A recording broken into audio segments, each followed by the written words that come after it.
Welcome to our training on development of measurable objectives and data collection. As a job coach, you need to know if your teaching is working. Is the employee learning? Are they making progress? When can you fade your support? You can't answer these questions based on gut feeling or informal observations. You need measurable objectives and reliable data. Let's begin. Developing training objectives is a critical step in teaching an employee to acquire a new skill. Without clear objectives, you don't know what you're teaching, what success looks like, when the employee has mastered the skill, whether your teaching methods are working. Training objectives give you a target. They make teaching systematic instead of random, observable and measurable. Each objective should be operationalized in terms that are both observable and measurable. Observable means you can see it happen. Two independent observers watching the employee would agree whether the behavior occurred or not. Measurable means you can count it, time it, or rate it objectively. Bad objective, not observable or measurable. Bill will clean the men's and women's restroom. What's the problem? The term clean can mean many different things. Cleaning sinks, toilets, windows, floors. It's vague. You can't measure it. Good objective, observable and measurable. Given a mop and bucket, Bill will mop the men's and women's restroom with 100% accuracy according to the steps outlined in the task analysis for 3 consecutive trials. This is specific. 2 observers would agree whether Bill mopped correctly. You can measure it. 3 components of training objectives. Every training objective should include 3 components. Component 1. Conditions. Specify the conditions where the task will occur. This includes the setting and any materials or tools needed. Examples. Given a deep dish pizza pan, 4-ounce ladle and 6-ounce cheese cup, in the restaurant kitchen during dinner service, using the company's inventory management system. Component 2. Behavior. Describe exactly what the employee will do. Use action verbs that are observable. Examples. Jerry will make a pepperoni deep dish pizza. Maria will stock shelves. Tom will answer customer phone calls. Component 3. Criteria. Identify the criteria you will use to evaluate performance. This typically includes accuracy and how many consecutive successful trials. Examples. With 100% accuracy for 5 consecutive trials according to the task analysis. Completing all steps independently for 3 consecutive days. Meeting production speed of 15 items per hour with 0 errors. Complete example. Here's a complete training objective with all 3 components, observable and measurable. Objective.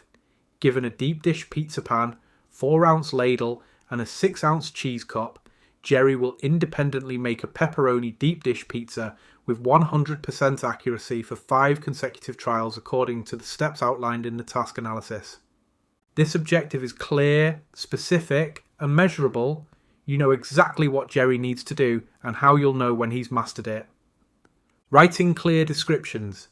Descriptions should be written so 2 independent observers who watch the employee perform the target skill would generally agree that the target skill occurred or did not occur. If the description uses ambiguous, nondescript terms, it will be difficult to teach the skill and collect meaningful performance data. Ask yourself, could someone else read this objective and teach the same skill the same way? If yes, it's clear enough. If no, make it more specific. Segment 2. Establishing baseline data. What is baseline data? Baseline data compares the employee's performance on a job with what is expected before you begin systematic instruction. Baseline tells you, what can the employee already do independently? What steps require prompting? What type of prompts are needed? How does current performance compare to job requirements? Without baseline data, you don't know if your teaching is making a difference. You need a starting point for comparison. Why collect baseline?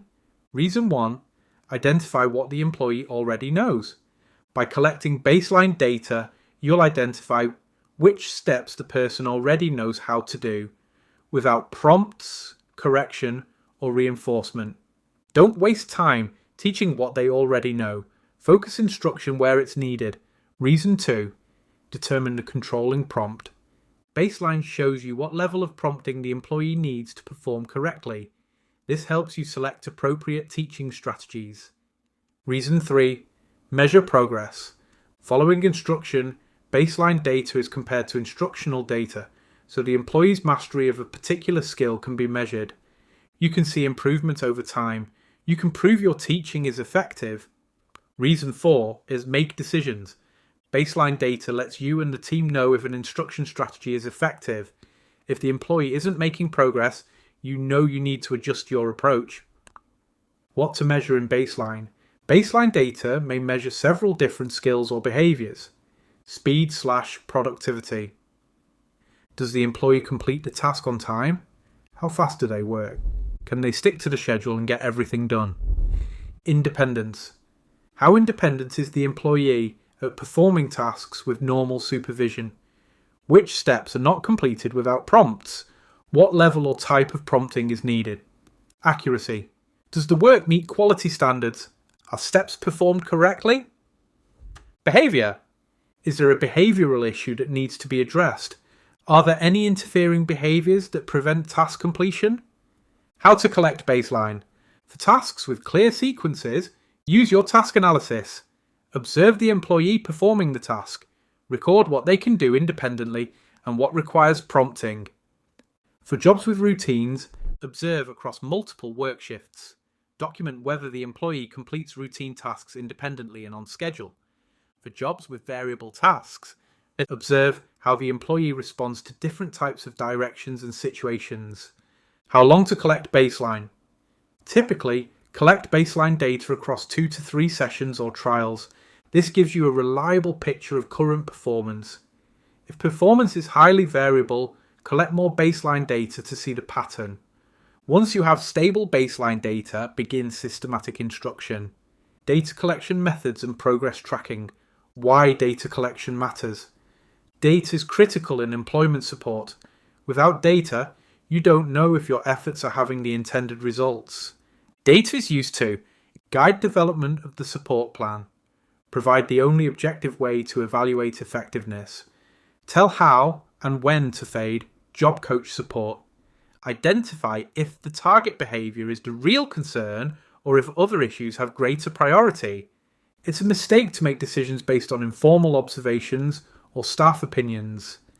Data provides the only reliable measure of effectiveness. Keep data collection simple. The best data collection methods provide the needed information with the least amount of time and effort. Complicated data sheets, stopwatches, and lengthy procedures should only be used if they're truly needed and if they fit the natural setting. Your knowledge of the employee's learning style will help you develop a data collection system that is effective, generalizable, and appropriate to the job site. Never use more intrusive data collection than is needed for the learner. Common data collection methods. Method 1. Checklist. A checklist tracks whether a person is completing a variety of tasks as part of their job. Method 2. Task analysis data. For teaching specific task sequences, collect data on each step of the task analysis. Document the type of prompt needed for each step. I equals independent. V equals verbal prompt. M equals model prompt.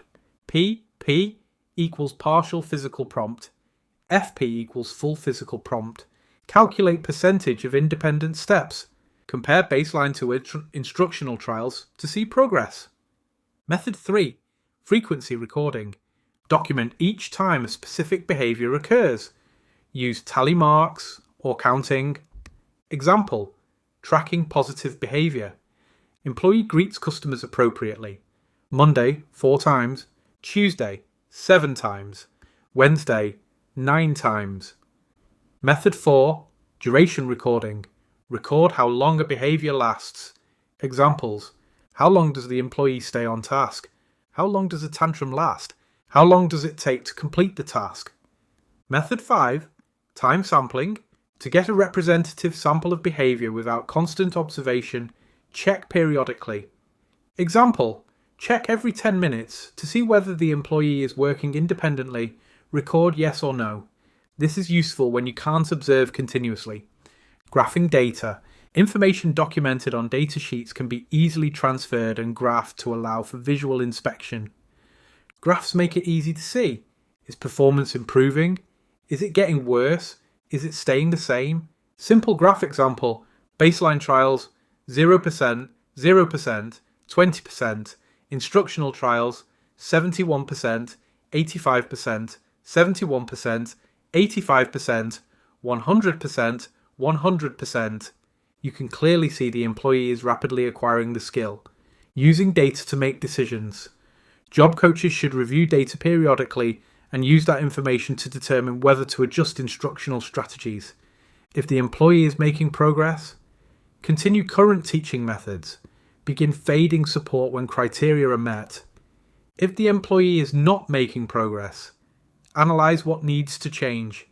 Is the task analysis broken down enough? Are you using the right prompts? Is reinforcement effective? Is the data collection method appropriate? Are there other factors, health, behaviour, environment, interfering? Make adjustments. Try new strategies. Collect more data to see if changes are effective. Never continue ineffective teaching just because that's what we've always done. Data tells you when to adapt. Here's the bottom line. Measurable objectives plus reliable data equals effective teaching. Without objectives and data, you're guessing. With them, you're using evidence-based practice to support employees effectively. Excellent work. You now have the tools to track progress and demonstrate the impact of your job coaching.